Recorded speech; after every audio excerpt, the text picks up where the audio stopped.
திருவள்ளூர் பக்கத்துல பெட்ரோல் பங்க்ல பணம் செலுத்தாம கார்ல சிட்டா பறந்தவரை போலீசார் தேடிட்டு வராங்க. திருவள்ளூர் அருகே பெட்ரோல் நிரப்பிவிட்டு பணம் செலுத்தாமல் காரில் ஓட்டுநர் தப்பி சென்ற சம்பவம் பரபரப்பை ஏற்படுத்தியுள்ளது.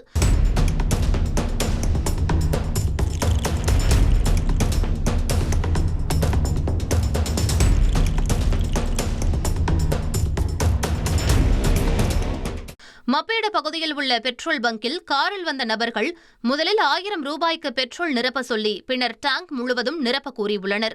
இதன்படி 4123 ரூபாய்க்கு பெட்ரோல் நிரப்பிய பின் பணம் செலுத்தாமல் காரை வேகமாக ஓட்டி சென்றுள்ளனர். இதனை தடுக்க முயற்சித்த ஊழியரை காரை கொண்டு தள்ளிவிட்டு தப்பி சென்றதாக கூறப்படுகிறது. இந்த சம்பவம் தொடர்பான சிசிடிவி காட்சிகள் வெளியாகிய நிலையில் போலீசார் வழக்கு பதிவு செய்து காரில் வந்த நபர்களை தேடி வருகின்றனர். இனி செல்லும் இடமெல்லாம் செய்தி. தந்தி டிவியின் வாட்ஸ்அப் சேனலை ஃபாலோ பண்ணினா செல்ல இருக்கும் இடமெல்லாம் செய்தி. இதோ QR கோட் இப்பவே ஸ்கேன் பண்ணுங்க, ஃபாலோ பண்ணுங்க.